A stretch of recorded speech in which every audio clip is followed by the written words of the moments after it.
All right, I wanted to make sure that I got this in before the weekend is up because I really, this is very important, folks. I got a question that we did a video on James Tallarico and talked about how he's actually leading Ken Paxton right now in Texas. And somebody said, well, whatever happened to Texas? Texas was pretty much assured to be a red state, but then we're starting to see all over Texas, Dallas, Austin, where a traditional red state has got these blue pockets of, liberality. Well, it really, this has been something that has been happening over the last century. Okay, it's not just over the last decade; it's been like over the last century, maybe even longer than that, where you've had a slow creep of liberalism that has been trying to take over America. So, Americans, I want you to understand this. This started in the 1800s when Democrats, after losing the Civil War, basically said, "Hey, we are going to take back America." Okay.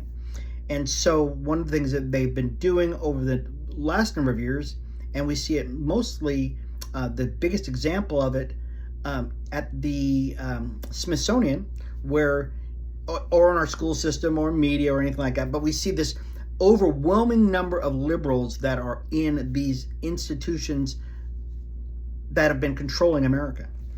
And we've been, as Republicans or conservatives, if you like, have been too busy doing our own things. Okay, we're so busy doing our own things that we're forgetting that Democrats are doing an underground campaign to take over America. Go back to the Smithsonian, we go back to USAID, the deep state.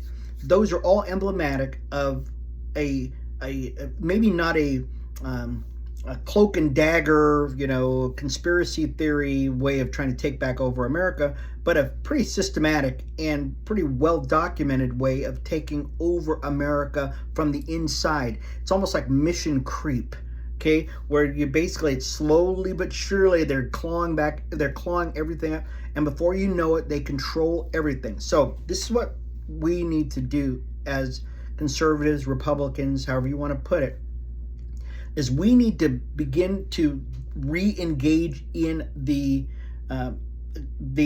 American way of life. No more should we just have our own businesses and we're good to go and just focus on our little families, that kind of stuff, okay, even though that's very important. But we really need to engage in every level of society in America. That means Lance Wallnau said this very well. There are 7 pillars of society. We need to be engaged in every one of them, okay? The government, entertainment, education, the military, culture, the whole thing, we need to be engaged in it, because if we don't, folks, what's going to happen is we're going to wake up again. Not only will Texas be a purple state, but it'll be a blue state. And when that starts happening, folks, we know we're near the end.